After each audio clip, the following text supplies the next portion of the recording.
All right, welcome. This is lab number 7 from AZ-900.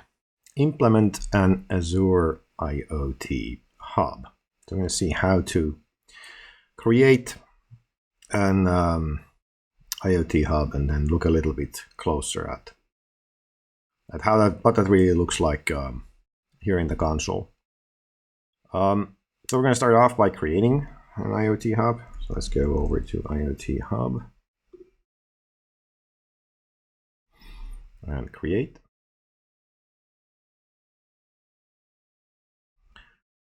Now we should have a pre-created resource group here, which we're going to use. We're going to call our IoT hub my hub group, followed by the lab number. And we're going to put that into East US. The web page is taking some time to load. Let's see if we can do something by going back and forth. No, we can't. Now selecting Japan and then selecting East US again. Oh yeah, that's solved it. So I want to use the free tier. And the daily message limit we're just going to keep as default. So let's create this. All right, that has been deployed.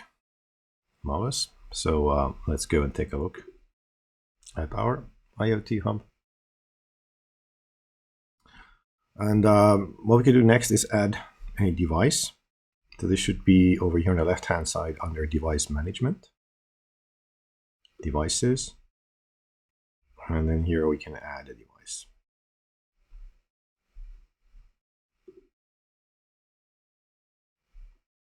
Let's give our device a name. Let's call it my Raspberry Pi, and just save it as with the default options. So that way we have a device over here. Now when we open up that device, you can see that it has created all kinds of credentials for the device. The one that we need is the primary connection string. So we just kind of copy that and maybe put it into another tab temporarily until I need it.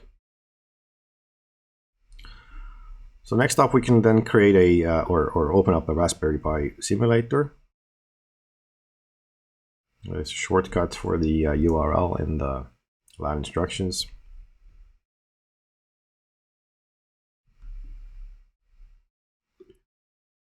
So here is our simulator, and then we have the connection string right here on row 15 of the code. So let's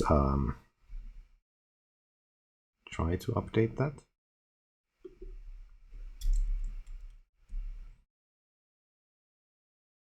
Actually, I wouldn't have had to copy paste things here. I can just directly take it from here again, right?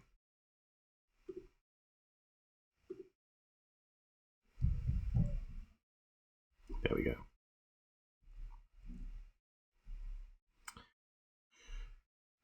All right, that's in place.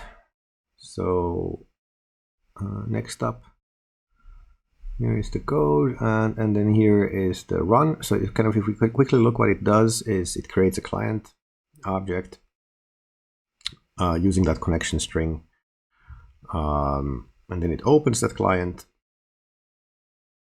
and then it sets a couple of methods for the device and is ready to receive messages. We have all of that code over here. So let's just run it.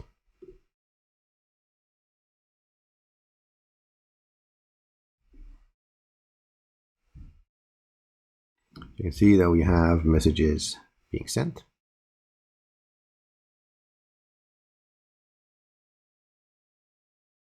So let's then stop.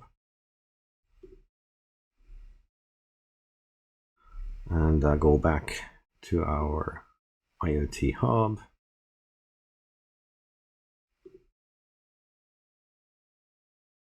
Oops, one too far, right?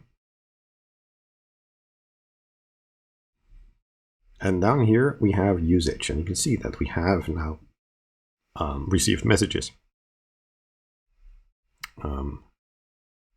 Instead of 1 day, maybe look at the granularity of 1 hour instead, right? That would make more sense.